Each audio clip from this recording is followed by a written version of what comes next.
Chapter 15. In the course of time, Absalom provided himself with a chariot and horses and with 50 men to run ahead of him. He would get up early and stand by the side of the road leading to the city gate. Whenever anyone came with a complaint to be placed before the king for a decision, Absalom would call out to him. "What town are you from?" He would answer. "Your servant is from one of the tribes of Israel." Then Absalom would say to him, "Look, your claims are valid and proper, but there is no representative of the king to hear you. And Absalom would add, If only I were appointed judge in the land. Then everyone who has a complaint or case could come to me, and I would see that he gets justice."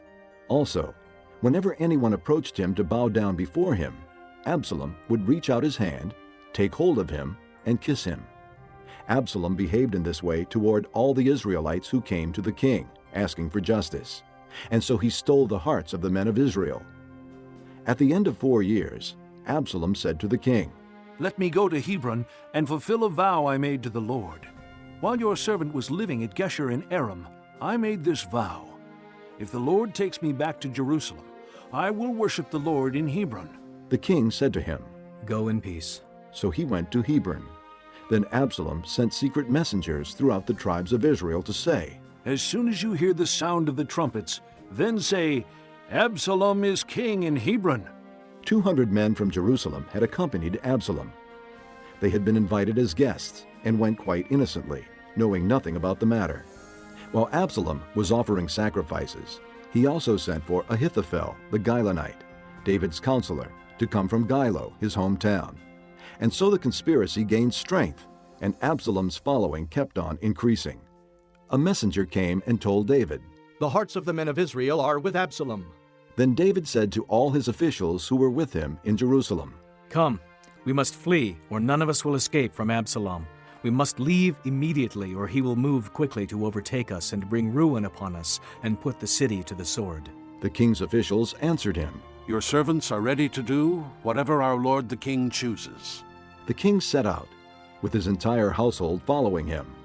But he left 10 concubines to take care of the palace. So the king set out, with all the people following him, and they halted at a place some distance away. All his men marched past him, along with all the Kerethites and Pelethites, and all the 600 Gittites who had accompanied him from Gath marched before the king. The king said to Ittai the Gittite, Why should you come along with us? Go back and stay with King Absalom.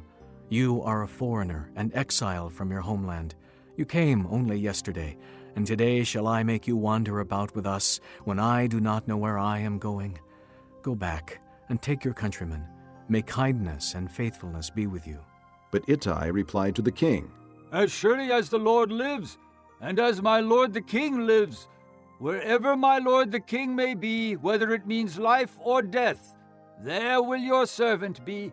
David said to Ittai, Go ahead, march on. So Ittai the Gittite marched on with all his men and the families that were with him. The whole countryside wept aloud as all the people passed by. The king also crossed the Kidron Valley, and all the people moved on toward the desert. Zadok was there too, and all the Levites who were with him were carrying the Ark of the Covenant of God. They set down the Ark of God, and Abiathar offered sacrifices until all the people had finished leaving the city. Then the king said to Zadok, Take the ark of God back into the city. If I find favor in the Lord's eyes, he will bring me back and let me see it and his dwelling place again.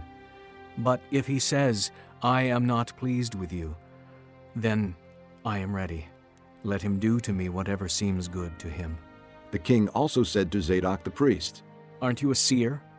Go back to the city in peace with your son Ahimaaz and Jonathan, son of Abiathar. You and Abiathar take your 2 sons with you. I will wait at the fords in the desert until word comes from you to inform me.